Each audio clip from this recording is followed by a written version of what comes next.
have a Twitch on demand that is accessible right after we end this session. And if you, sorry, didn't mute my other stream.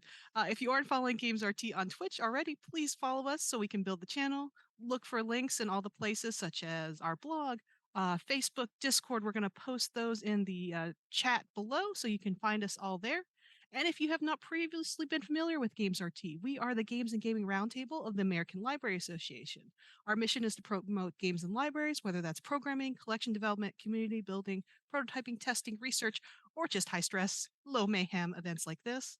And then Russell, do you have the script for the rest of it? Um, uh, well, I do, but also, I am part. We were muted for our introductions. I'm so sorry. So there is just about there's about just to let y'all know we're in the stream right now. That was my fault. So it's a good thing our discussion today is going to be on Twitch and all the ways you can use it in the library and the need for testing and play testing and all those kinds of discussions. So this entire discussion is going to be based in that kind of area of bringing the library into these new spaces, into virtual third space, which can be technologically difficult, but very rewarding as well. I guess the only thing else to talk about is our other programs, which we like to hawk as well. And that is going to be every month. We have either a webinar or learn and play series. This month, we're going to have a learn and play for Jackbox Friday, September 30th. And Jackbox games are a very popular online-based social game for groups of people that can be played in person or virtually, making them perfect for teen and adult library programming and potentially Twitch for yourselves. Come with us and learn tips and tricks for running Jackbox in your library, and we're gonna also play some games, so it'll be good fun.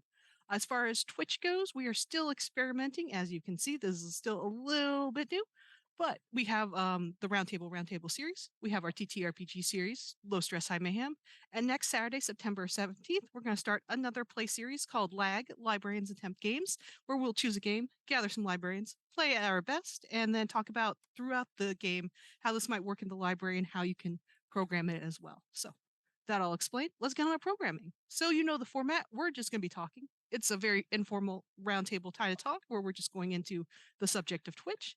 And then if you are with us live on the Twitch chat, please feel free to put any questions you have and we'll gather them along the way. So for Russell, for Rebecca, I'm going to start by pitching what are we doing? Why are we doing this? Well, previously we had a conversation as a baby librarian, so kind of just a year and a half into my official training as far as my MLIS. One of the things I realized at an academic library that is kind of this weird hybrid space is we have a lot of conversations about space.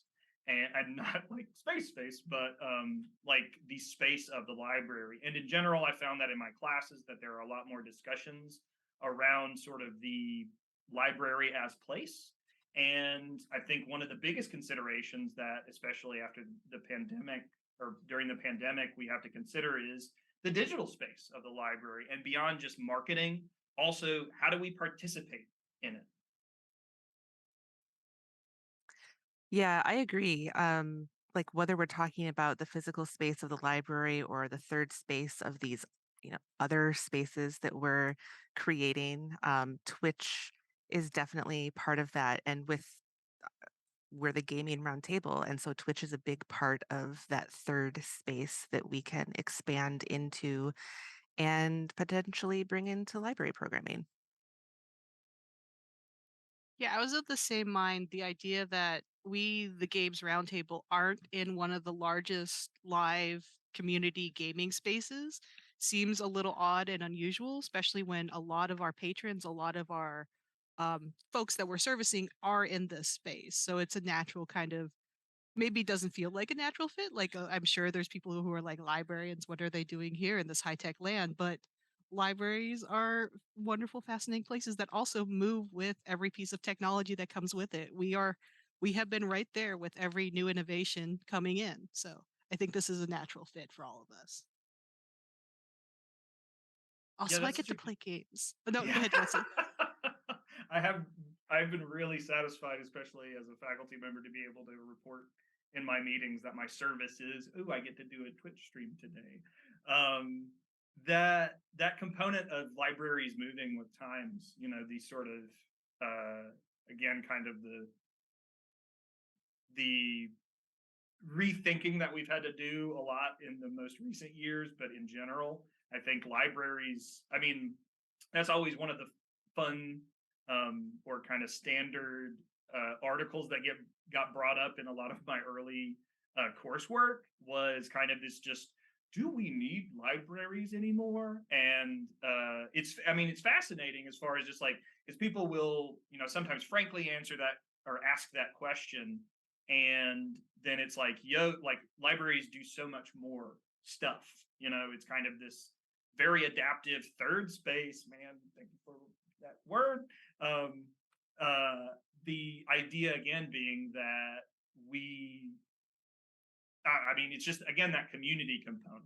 I think that very much became a like at the forefront of libraries as communal spaces, and the fact that also confronting that in some cases we're not able to access some parts of our community because maybe we haven't built out the infrastructure for that, or it's just an additional consideration. Again, I mean, folding back into the Twitch thing, the idea being that, I mean, we have an entire demographic of library patrons who are consuming massive amounts of media through live streaming. They're not watching TV as much, they're watching their favorite streamers. Yeah, honestly, I don't own cable, and I think that's shocked a lot of people when they're trying to hawk cable at me and be like, "Oh, do you want these stations?" I haven't watched cable for the last 8 years because there's so much content being generated through live streams, through YouTube, through all these different third-party platforms that aren't just the traditional forms of media that I get entertained by. And actually, that entertainment speaks to me a lot more because they don't have to go through larger bodies that are more traditional and, have a particular agenda of how many people they want to reach. They're just making really cool art. And that's awesome to be able to be in this space as well. And speaking on kind of adaptiveness in the library, I think one of the things that we struggle with as an institution, as a kind of who we are as librarians, no matter what the library is that perception of us as the shush librarian, the kind of that bigger medium of like, okay, it's just books, it's like, this is what a library is, versus the reality of what a library is we're in the information business. If the information turns into the format of a live stream of a Twitch, we're in the information of figuring out how to disseminate, how to access, how to curate that information, no matter how it changes. Yes, we've had books for a long time, but now we have all these other beautiful, amazing forms of media that we should also be engaging in, being able to access. One, just us as librarians being able to access that, but also if we are in these spaces, we get to manipulate that or transform that perception of what a librarian is like we play games, we are on Twitch, we do all these things. Libraries are exactly with you and where you're at to be able to meet whatever needs you have. Yeah, it's a big part of like libraries going beyond books. Like my library and hundreds, thousands of libraries out there have like tech buffets or maker space areas. And my library we have a sound recording studio that people can use in our library. And I think Twitch is kind of just an extension of that at this point. If we're here to teach our community how to use this technology, us being here on Twitch is just part of that. Yes, and making all this mistakes before our members can, like, how? Which, Learn from our mistakes that we and will honestly, put yeah. forward in public. And what's wonderful, I think, about games and being a games librarian is like there's no mistake. It's part of the process. It's part, like, it's not a bad thing. Like, we've now done this, we figured it out. We could do other things going forward and let everybody know, hey, when you do these things, here are ways to prevent that particular road going down that path. So I love a mistake. I love it being able, like, failure in the way that lets you grow, I think is incredibly valuable and what games can teach. Fail forward. Yeah, totally. Cool. I guess more to talk about Twitch. Maybe our kind of experiences with it in general before getting into kind of Because I know Russell has a different experience, and I'm only ever just watching Twitch. So if we can all speak to that, that'd be fantastic. Yeah. My experience with Twitch is mostly watching. The only stuff I've actually like broadcast on Twitch is through the round table. And the first one was when we did our Minecraft session. Wow, was that last year? It was last summer. Time. Uh, and so I'm just still kind of getting my feet wet with it, but Russell has more experience. It's really interesting too because I mean, for me, it came out of initially I was teaching at a middle school and panicked about my future. And so I mean, and I followed Twitch streamers. I mean, it came out of watching YouTube and then, following more games. I mean, mainly from speedrun, the speedrunning community. They have a really active like live streaming, uh, and they do the big uh, uh, money raising things, whatever that word is, um, for medicine Fundraising.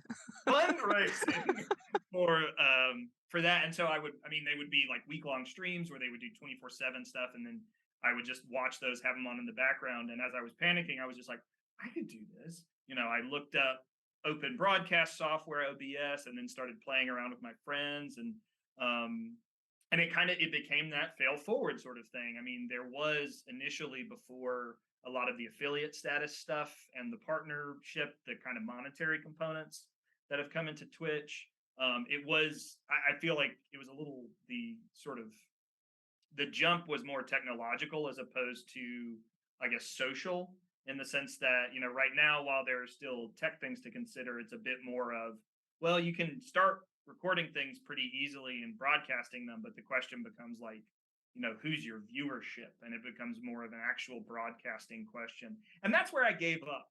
Um, and then, at the start of the pandemic, I had that experience, and I said, well, I mean, nobody's telling me I can't, so I broadcast all of my lectures that I was teaching at State over Twitch, and it kind of became this new novel thing for students, as far as just like, hey, this is the link. There was a lot more accessibility. It became an easier link for some students, mainly just because they weren't required to subscribe, but it's something that they could. It was optimized for their phone, and it just became this thing that kind of went into my back pocket. But I pulled it back out and then tweaked it a little bit more. And as you can probably tell, I'm still tweaking it even while we are streaming. Well, it's a good thing we're librarians, so that doesn't matter. Our production quality will, I imagine, increase as we get more skilled at things. But really, it's just content and creating cool things for our membership. That's kind of the trippy thing about Twitch to me in the way that we're using it is like it's kind of an extension of the programs we're already doing, but kind of a lower bar for any members to be able to participate and join in. But there's still the performative aspect of it. It's like I know I'm going live, and so that panopticon of like I'm being perceived. How do I act versus how do I, and then how do we express information? But I think that's just as a librarian in general, one of those things is how to best convey the cool information we have that's like existing in our brain pans out into the world where it can be accepted, because that's always the hardest part is like how do I get you to buy into me? And it's like whatever tool and format, I will figure it out. Yeah, it is kind of a perfect extension of some of the programming we were already doing. Like, we've had the RPG guild for a little longer than we started doing the Twitch stuff. And just having a space where people can join us to practice, like practice playing or GMing, or come be in our Twitch stream and practice being in a live situation and see what that looks like. I think it's a good thing that as a round table we can offer that to our membership. Because it's a very different thing being just in a video chat, like on like a personal Discord and doing a live session. Because I've had the two experiences very close to each other. So we played in our RPG guild a session of rock space opera, and it was a closed session, and it was like all of us singing and doing our best to sing rather, because none of us were incredibly good singers, but we had a We blast. did our best at singing our worst.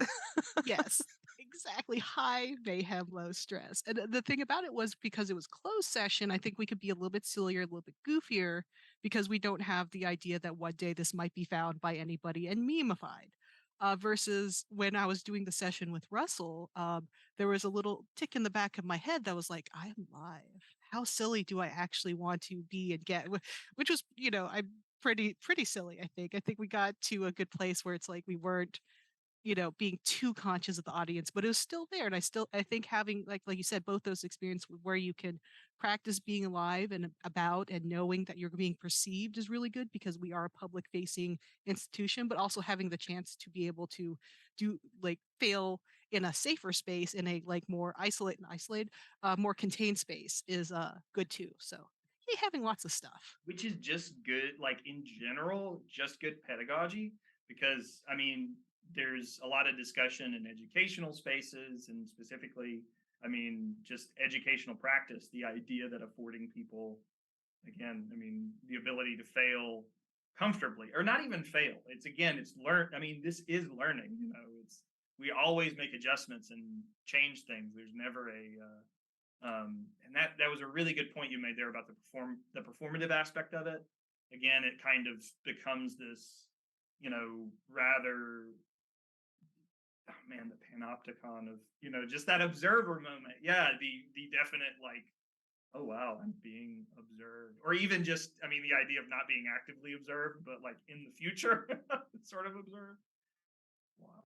Yeah, the was it the ghosts of our digital past? Like everything that we make on Twitter or Facebook, social media, Twitch, it's going to outlive us theoretically. Although once again, if you're in kind of curation, digital media is a very fragile and particular kind of object, but theoretically there's, posts and things like you'll see somebody that might have passed away, like their Facebook will pop up like it's their birthday and you're like, oh man, it's a very weird space we're living in that we're like going to the media is going to be out there past us. I mean, it always has, but like I feel like it's a little different when it's somebody can just watch this in like 5 or 6 years and be like, oh, where's Danielle? It's like, oh, Danielle is somewhere completely different. In 5 years, I'm hopefully just going to be right here. Let's put that into 60 years. But yeah, You're not allowed to leave. So I I know our was it our extra tagline is work forever. Yay, join GameRT, work forever. But it's fun work, so we love it.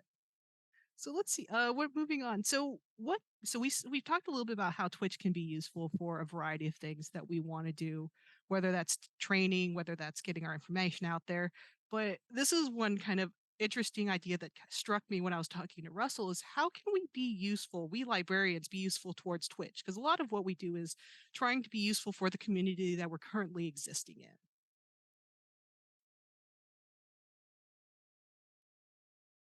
I know it's a big question.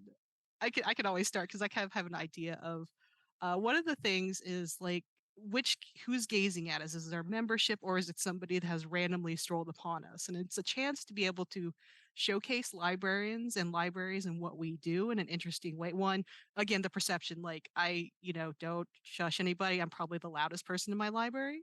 Probably am the loudest person in my library. I work in And children's. It's never quiet.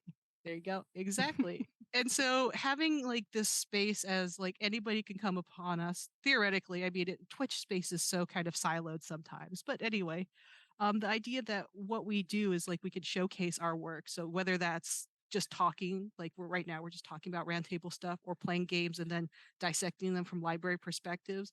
It's nice to be able to get the library perspective out there and what we do and what we think, like in a place where others may stumble across it rather than just, well, we're waiting at the library for somebody to come around.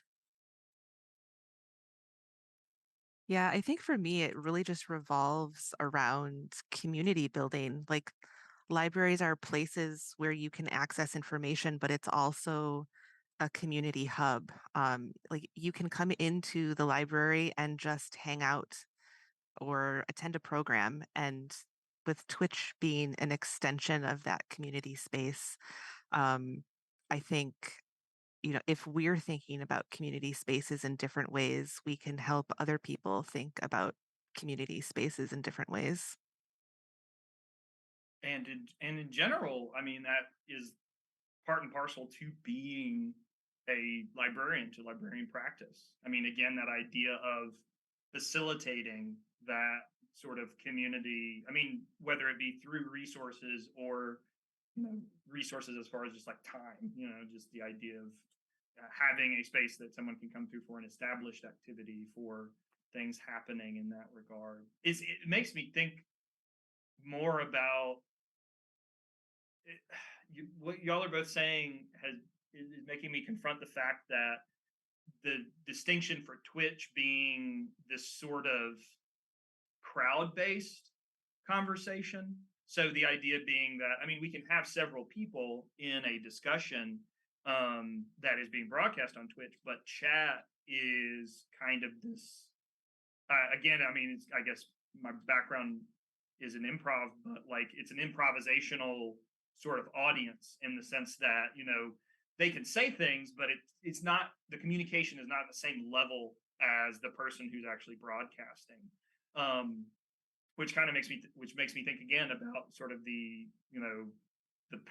some of the content problems that we would run into, like functionally, while we can demonstrate a lot of things on Twitch, the sort of constructive component that like I don't know, for being hyped about maker spaces in libraries, that sort of constructive component where someone comes to a thing and like, hey, I'm going to participate in this and contribute equivalently after I learn.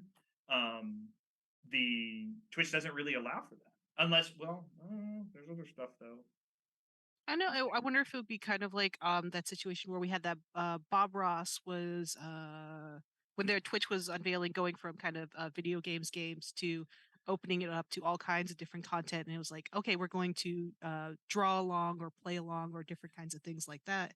Because sometimes when we have programming, it's not necessarily everybody's competing at equal abilities or equal, like, everybody gets a chance to talk and converse. At the same level, it could be like, hey, I'm going to showcase this watercolor thing that I'm doing, and I'm going to show you how to do it. Everybody get your tools out, and then we'll all collaboratively work together, which I think even in virtual space, you can have that ability to the feel of everybody doing the same thing collectively still feels really good. And the chat kind of helps facilitate, oh, I'm doing this, or like, oh, I'm doing that kind of thing. And oh, it changed. Good job, Russell. Uh, hey, stop.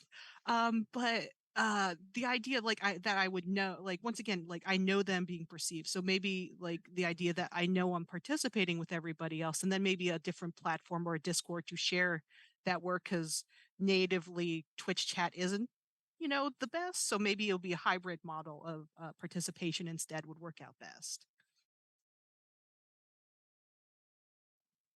Yeah, hybrid is great, especially if you're trying to reach community members who cannot get into the library.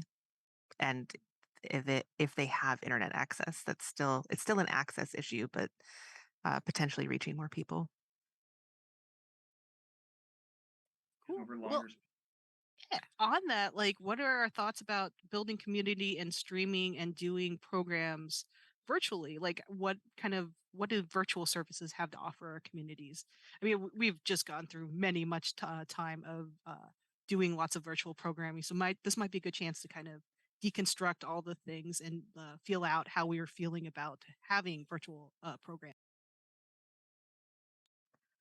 I did so when when the pandemic first started, we started doing some virtual programming, and different kinds. Like we would do recorded story times that we would then like share links to that people could join, but we also did some of them live.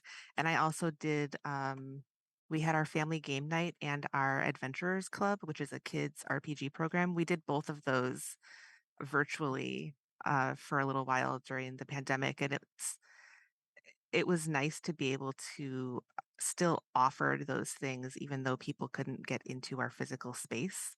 Um, for the children's programming, I mean, children is a whole other story compared to like I would never do those on Twitch because kids. So um but having the option to do virtual programming, I think, is a benefit.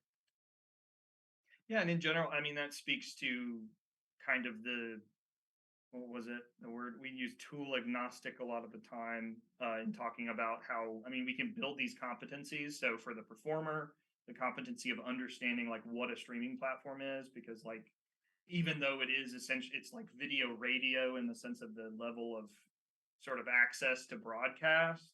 I mean, it also provides this like other sort of thought process for active streaming for consumers. So the idea of people who are looking for live releases on YouTube or I mean Facebook Live, Instagram, I mean all these sorts of things that focus on this sort of live activity and how we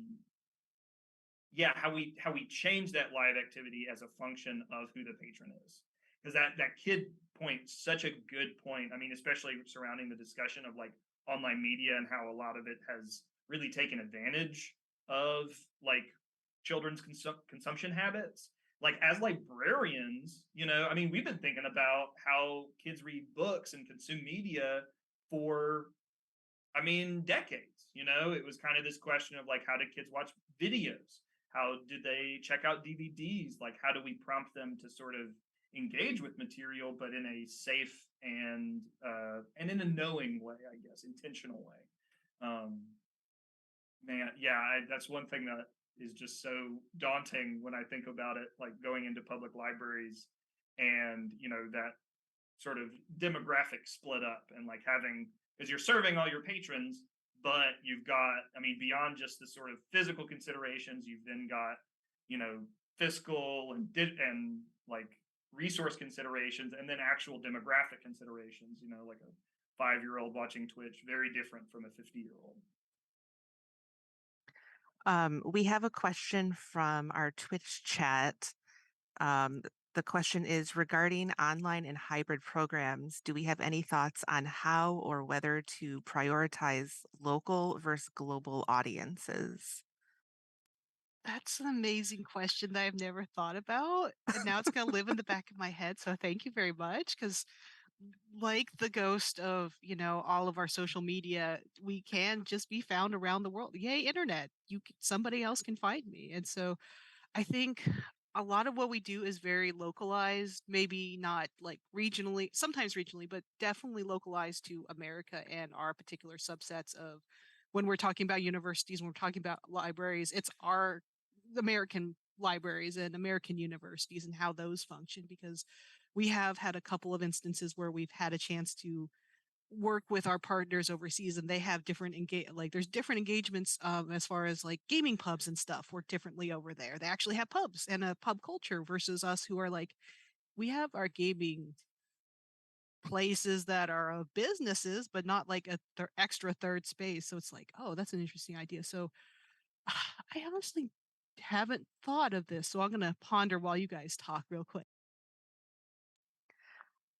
I think from a public library point of view on that question, like um, one thing that I found very interesting about so many libraries starting to offer virtual programming during the pandemic was that, like, I could attend a program that the Seattle Public Library was doing, even though I am here in the Midwest.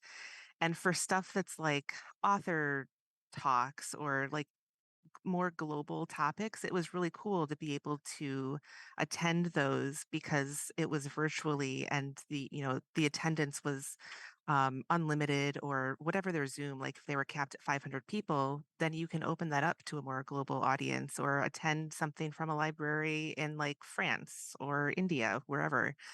Um, but definitely like if you're wanting to have a more active conversation with the folks who are in your chat or it's a more local topic, then I think those are good things to limit that. Maybe instead of broadcasting on Zoom, maybe it's subscriber only or something that you do on Zoom instead of Twitch. But I think being able to have the option to choose, like, this is a thing that we're a library in the Midwest and we can do this program and let literally anybody in the world join in with us, um, to me is kind of what libraries are for. Yeah, it's the Absolutely. yeah, breaking of the boundaries. It become regionalism and like library resources become really interesting and fuzzy in online spaces because it's like I still want to be able to connect you to resources and things you have. Even so, I think about this in LibGuide fashion. Even if I can't access Harvard or Yale or UGA or any of those LibGuide's actual behind the scenes EBSCO hosts or databases, they still give me the information of this is a good database to use. This is a good journal. These are good articles. In that way, like while I can't access every resource, I do get partial information that I can bring back locally. So if you kind of keep in mind when you're building programming, not everything needs to be in front of the paywall necessarily. Like you have resources that only your patrons can access because of tax reasons, all that kind of thing. But you still have information that's really valuable that they can go back to their own home institutions and be like, look, this is a really cool thing I saw, or I want to do this. And then, the information is still good. It's just having to wiggle around it or open access resources. Because that was one of the things we were thinking about with regard to I'm building a new escape room. And one of the ideas is we want to make it not an escape room tied to specific resources that we have available to my library. So we're looking at anything that's Wikipedia based. Wikipedia is a little hard because it changes, so the information might change from when we want to open that escape room. But similarly, like things that everybody can have access to all around rather than localized information is really good for some is possible with open access resources. So that might be the direction you want to go if you're doing an online game, something that the designers have intentionally created for as a resource for everyone. And I know a couple of games like that, so that would be interesting. I like Yeah, this idea a lot. and and vice versa in sharing things that may be unique to your library. I mean, in general, we talk a lot about our institutional repository, and that's like a big component to like academically for us here, publishing research that's been conducted or been on women in the past, former graduates. I mean, and in general, people, students and faculty who are publishing here, we very much pride ourselves as far as like sharing that in kind of the same way Twitch acts or it deployed intentionally acts as a way to say, hey, we're doing something that we think is at least worth the time of someone who lives, for me, someone outside of Mississippi, as well as people in Mississippi. But to what you were talking about, Rebecca, like the idea being that a lot of that local community programming is very much going to be driven by, I mean, the people who are literally coming into the library and those people who are, liking things on the library's Facebook or, and then just, potentially creating something that, someone says, hey, this is really like, hey, so I found your, this announcement about this panel that you did locally. And like, we have a very similar city again, like coming from a small, like, from a small town in Tennessee. Originally, that was one big thing that I didn't see as much until I moved out of there. But I think like these tools of being able to project out there kind of cast this wide net that allows for the little pinpricks of light across like the US or maybe the world to say, hey, yo, your library looks so much like ours. Like we have the same population, like you're doing this thing, we were inspired to do this, or hey, we tried this thing. It like prompts those sorts of conversations. It all, I mean, again, though, it just really does open things up to an overwhelming degree, I think. And yeah, all those avenues are I huge. like that idea of collaborating, not just like at the like, oh, I liked your project, I will do something similar because we're the same population, but the idea that now that we have internet, and as long as we're in a reasonable time zone, we can just have sister libraries doing programming together. Like we could just be like, hey, we're going to like do something collaboratively. Like we have these resources, like we have potentially like a very specific archive in literature. Want to do an epistolary kind of program, TTRPG type thing. Like we're going to have one program where we showcase all these cool resources. You do a program where you showcase how to play the game. So there's, I think, a really cool chance for collaboration because we all live in different cities and states, and yet we are here talking to each other, building big brain thoughts. And I think that can be go beyond just state level to internationally. We do have International Games Month coming up, so plug for that. Come do stuff all around the world. Yes, anybody that's watching this from whatever nation. Russell, you mentioned uh doing things virtually and being able to build this kind of like repository of information, but it also works like for those of us who are trying to build like your CV, or you're applying somewhere, or you're trying to join some board or committee or whatever, and you can point to all of these things that are archived now on the web and provide actual, like, this is literally a program that I've done. You can watch the whole thing and see how I ran it. You can see how people interacted and participated with it. You can see the chat. You can see how I reacted to certain things in these situations. And it's a good like professional development aspect to it like that as well. Danielle is thinking. I really like Attaching the tenure part to that as well. So for academic librarians, I mean, I have now an artifact of committing service to like Games Roundtable. Again, the idea, that professional development component, I think, and because it not only we talked a little bit about librarianship and practice, like doing the thing, but the record of the thing that proves you did the thing. It's the same thing. uh, and my big brain thought was like, I talk about research as collaboration a lot in that, like, yes, students, we need to cite, we need to like go through the bibliography, like both front and back of the different contexts, but also, once again, this is an artifact that can be part of the reference and research conversation, part of the like building of other programs. So like we're creating artifacts that people are going to interact with that may never ever meet me or us, which is really cool to think about. Like in that way that research is, once again, you're planting trees for things that may never ever, you might never ever see the end result of all that research, but somewhere along the way that will be from this particular seed. I love seeing how our display just changes a little bit over time. It's really exciting. Like I said, it's an active record of work that I'm doing. Oh, I love it so Test much. adjustments. Yeah, I think that's the fun thing about Twitch is, and other like, the tool ace, it doesn't have to what is it? You said, Russell, what was it? Tool not Tool agnostic tool or agnostic. tool indifferent. I sometimes say just because I think there's a religious connotation to agnosticism. Yeah.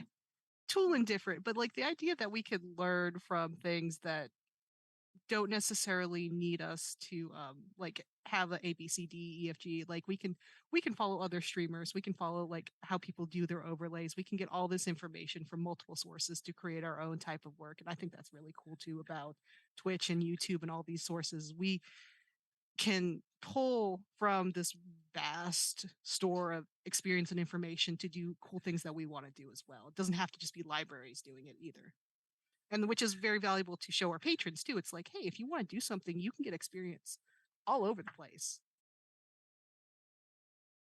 Yeah, folding in the research component, it's been really salient for me. We've been having to do a lot of research instruction recently, and it's really, I mean, it has solidified this idea of just like, well, I'm doing this instruction for specific courses, but as I'm developing, and getting better at providing the instruction, I'm also realizing that like, hey, this is useful for anyone. Like this is so generalizable, not because it started off that way, because the way I was thinking was very contextualized. But as I learned more about that actual research process, I was like, information seeking behavior is just a thing that everyone does all the time. And like how we do that is something that librarians like study. And like that's the thing that we like, a kid walks into your library and they look around and maybe they, have a shirt on that says something, and a librarian is just like, that kid likes such and such book or such and such movie. Like, I'm going to help them search for what they want next. And that just sort of it. Yeah, the skill based thing. I'm always back on skill based stuff. Yeah, no, it's wonderful because like that's what I love about games and people who love games is they have the research skills already. Like anybody that has created their RPG character and done any bit of research, they get into it. They're like, oh, this sword is actually like, we'll go with this era and this, is the best armor, or like, oh, these were like the foods or whatever people were eating at that time to really get in their characters. Like, you've done research. You have all the skills to do a historical research paper. You're good to go. So that crossover of the research you do, or somebody that wants to get really good at a particular game, like if you want to get good at Stardew, like all the particular ways of making lots, because at the end game you need to make a lot of money. You need to make so much money, and it's really hard. Potatoes are the secret.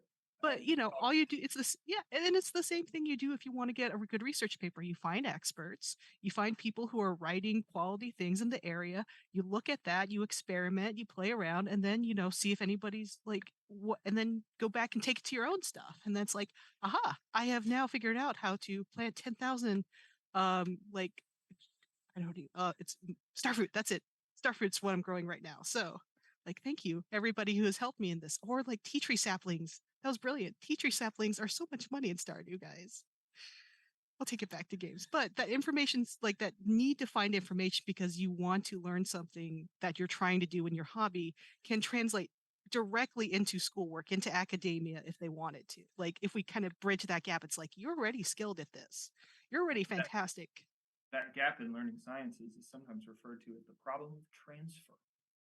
And in educational games, it's one of the biggest issues, is because the question becomes, if I design an educational game, then does that mean that that student will only learn that thing in that game context? And again, it's a design question a lot of the time, but it becomes this fascinating thing of like, we did a lot of work in the grad program I was in with tricking people into liking learning, as that's what we called it. But a lot of the time we just found that, just making something a little bit more entertaining made it so that they were, oh, hey, yeah, I played a game about this. Cool. I understand this. Yeah, there's that hard. I'm still grappling with my writing partners. The idea of gamification, we're both like, about, because it's like games and game designers is an entire area where people spend enormous amounts of energy.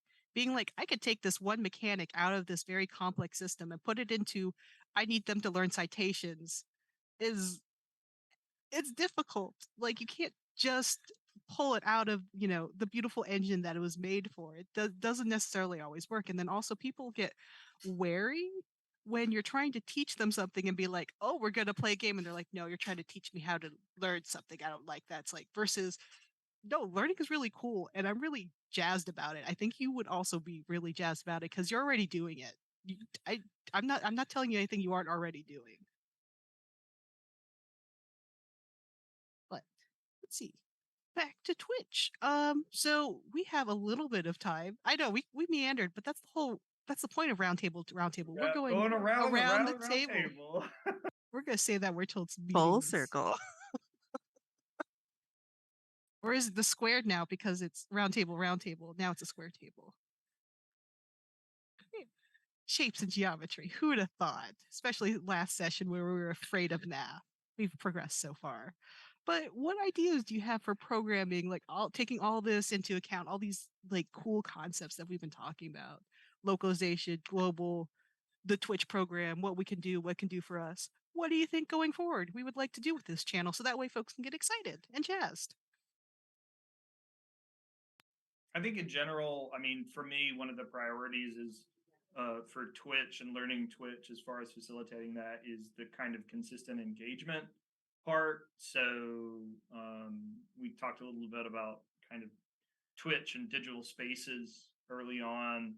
But I guess the just thing that the switch in my brain is that idea of broadcasting, the idea that like I have a friend who works in the local radio station we have here, and for him, it was very much this motivating factor to get back to doing something regularly. And while I mean we definitely have that in person, these sort of broadcasting regular like sessions affords that again just kind of that regular bullhorn of information, kind of the town crier sort of mode of delivering. Yeah. Hear ye, hear ye. Hear ye, All hear ye ye. on We have Twitch. games. Play some dope games. um so yeah, and so being able to just, I mean, for me, I'm a very loud and gregarious person, and so I like when people have the opportunity to listen to me, and so that's my very selfish reason for Twitch. Um, but also in general, again, the idea that it becomes this sort of passive broadcast. So while again, it definitely doesn't take the place of in-person programming, it becomes more of a just sort of, bring what you can. We're doing this thing, and we're having this time. Feel free to yell out from the peanut gallery if you like, but otherwise, um, we'll have this thing for you. I am not a very loud person, but I love sharing information. And I think I'm really excited about the potential for us to share how to play games, what kind of games work in a library, showcase, publishers and designers that we love, and help library workers discover things that could work in their library. So I can shout about those things all day, and I'm excited to do that with this channel. I mean, we've had the learn and play and like our professional develop webinars, which are kind of more academic based. So I'm excited for the Twitch space to open up a more of like a casual improv area where we can be a little more relaxed and have chats like this and bring in other folks to talk about that stuff. So that's what I'm looking forward to. I don't know why this came into my mind, but I'm thinking sandbox of failure. Um, the idea that like this is a place where it's fine if we're going to make mistakes. Yes, the internet might judge us, but I'm a librarian. It's okay. You can't do anything more than my library's already done to me. It's a weird space and I love it so much. But yeah, it's a chance for us to be able to play with tools, to go and showcase like one, we're showcasing how to do it, but then also actively bringing in partners, bringing in new librarians. I'm hoping we can get some students in here to be like, look, here's a chance for you to interact with a potential audience. You've never done that before. It's really scary and cool, but we're going to be here with you along the way. And so, but also other libraries that are like, I really want, like, I keep hearing from our membership, we really want to learn how to play games and we want to do all these things. It's like, let me show you all the tools. I can't physically go there, but I can go there online. So come with me into this cool space that we're building together and we can showcase all these neat things, neat tools, different games. Russell and I are going to play more RPGs from the beautiful like half the reason is like I want to get through this book. I want to play. We've got games and we need time to play them. Yes, 100%. And also, like, if you have games and you need time to play them, yes, Russell is like poking out the one we're going to be playing in October. So we're going to be rivals. It's very cool.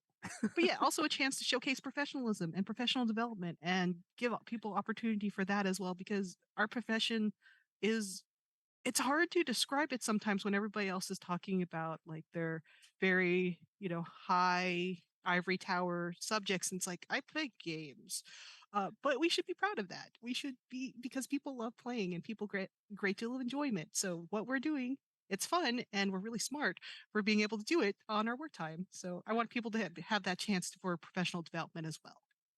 One of my favorite things about working on the games roundtable, like specifically over the past 2 years, like during the pandemic, while we were getting more stuff online and figuring out like how to build the roundtable beyond just ALA spaces, is all of the opportunities we've had to work with libraries all over the world, not just the country, but like or not just the US, but countries all over the world where we've been able to provide resources because they caught some webinar we did or someone shared an article from the blog and they're contacting us. I think that's been one of the more exciting things for me is just continuing to build those bridges, like our little information gamey bridges.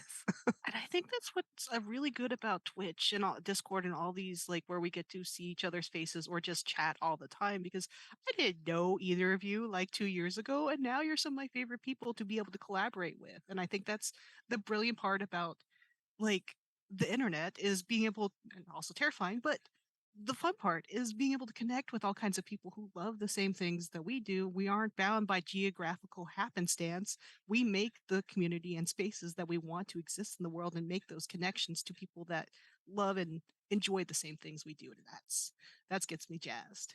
Yeah, same, big same. We do have another comment from the Mm. Twitch chat. The comment, one thing that the Games Roundtable hasn't done a lot of is competitions. 100% understand the focus on collaboration, but I also wonder whether a little competition would be engaging for people and fit more in the broad Twitch gaming environment. Oh man, that's an interesting thing because I am one of the most all my favorite things are collaboration, and I don't know if this is the nature of who we are as like our profession, and we just are into big collaborative games. Although, if you do want competition, Russell and I have chosen a rival-based game. So if you'd like to hold it up, Russell, to the bitter end, the final battle is here. We are playing Rivals. um we might like on that note, we were going to be a little bit more collaborative, but we could go a little more like uh Oh, um higher octane, because another neat thing is we are very invested in safety tools and figuring out those boundaries of where is too much to push. And I think one good way of showcasing off like that is being like, oh, let's play a game that has a little more edge. That might be fun. and that, I mean, in competition, as far as just, I mean, it's such a great skill to learn in those play spaces as well. I mean, that's one thing that you just saying that comment is making me think about, man, we have esports teams at Mm. Yeah, we institutions. do. Like, why not facilitate things like that in libraries? You know, the I idea. wonder I wonder if part of that is that we're so often hosting, and because when we're hosting, we don't want to get competitive with the people we're playing, we've leaned towards that. Also, thank you, person. These are amazing ideas. Is this Liz? It's Is this Liz. Liz? Okay, it's It's Liz. Liz. Thank you, Liz. We've called you out. I was like, I know that. I know that person. But um like we're so used to hosting, like all I wanted to do at ALA was crush somebody because like look, and I got wrapped into hosting again, and I'm like, Hey, we had the trivia competition against at three other ALA. librarians from Jeopardy. We need to change that rule desperately. Yeah. If you've been on Jeopardy, doesn't even matter if you won. You need to be on separate teams. I love you team. That was a great team. You were excellent competitors and it was fantastic. But fairness. Um, in that case, do we want like what game do we want to compete against each other in? Oh, now I'm like, I mean, I have to, Jackbox is a great start. I mean, playing this that, is it's a good. competitive This is good. game. Yeah, and beyond, that's such an insightful thing though, is the idea of like, you know, we do position ourselves as Mhm. hosts.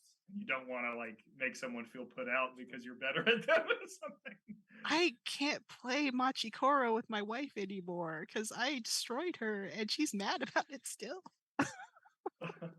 I was like, oh right, I was supposed to introduce you to this in an easy way. Oopsie doodles. Um, but yeah, I think well against each other at least. No hard feelings. I'm gonna crush you into the ground. Uh, I'm going to throw this back at Liz, assuming she's still here. I see a robot. What competition, what games would you like to see us have some rivalry on the channel with? You want to duke it out. Yeah, I mean, we will have the Jackbox thing next week, Mhm, which doing Jackbox with Twitch involved instead of just Zoom could allow for a little more audience participation mhm. too. That'll be delightful. Liz says she needs to find people who will actually play bananagrams. I had this idea of something like high octane racing or like I don't know what or Bananagrams would fighter be fun. game bananagrams. My household is very Bananagrams. competitive about Yes. Scrabble, and they always. High I mean, Mayhem Scrabble. it's great practice for me because I learn how to lose like gracefully. But I mean, I definitely have left my turn going for the past 3 months. So. Trivia, however, yes, I like trivia. Trivia is in our playlist of things to do shenanigans with. I just got to figure out what the rules are for actually playing clips, like how many seconds I get for the audio round. Um, because that's the weird thing about Twitch Space is like Ooh, there's library policy, but then there's other policy, and then there's the greater like, but were libraries going into this space? Does that Is that us? Or do we get to do whatever we want because it's like teaching? How many layers of red tape do we need to worry about? What different colors of red tape now? It's kind of just like we have purple red, we have purple tape, we have all this other tape over here, and Oh yeah. you know. The once again, the figuring it out is always the interesting thing, and then being able to play it. Oh well, We I could as we could play Panagram, so I was looking at chat, but you go ahead, Rebecca. Oh, I was gonna say we could have some like board game arena uh Mm, I like that. competitions, like pick some games and Is there a see way to who overlay wins. that, Russell? Like somebody's board game while we can like so everybody can watch as we one Oh, I person mean, dominates. they have a camera. We can. Yes. I Well, mean, and with board game arena, you could be in spectator mode so that you're not just watching a single person's oh, board. board game arena is a thing. Yeah. Oh, yeah, Like, it definitely is. I thought you were like we can make a board game of. Let me go get it right I now. l- I love that you think I'm that ambitious though. I That's mean, you made this happen. So. Yeah. I love it. Humble brag. Amazing.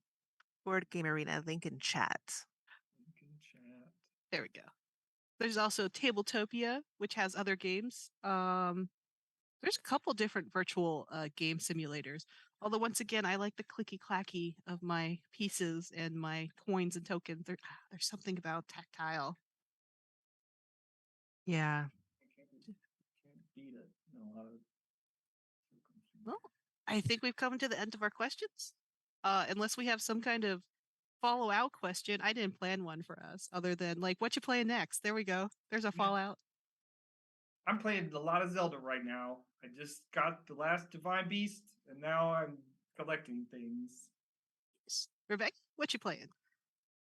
Um, I so this week, I don't know, over the last 2 weeks. Oh, we're starting a new D&D campaign that I'm excited about. Like, actually got a schedule that works. We're also my husband and I are in the middle of a role player adventures campaign. We're on like the ninth chapter of that, which has been really fun to play. Little like role playing campaign, like hybrid game. It's been fun. Um, yeah. Excellent. I'm still grinding away at Stardew for endgame resources. I need 2 billion, I think, to coin. That's gonna take forever. In the meantime, I'm also going to pick up Cult of Lamb because that looks super cute and adorable, and possibly thematic for spooky time in October. Spooky time. Yeah, of which we are going to be doing some cool stuff. So follow us on Facebook, Discord, Twitter. Yep, got that one too. All the places And Twitch. and Twitch. Follow us Hey. here. Give us a follow if you haven't already, please. And this has been Roundtable. Thank you so much for coming. Thank you all for joining me. Bye bye. Bye.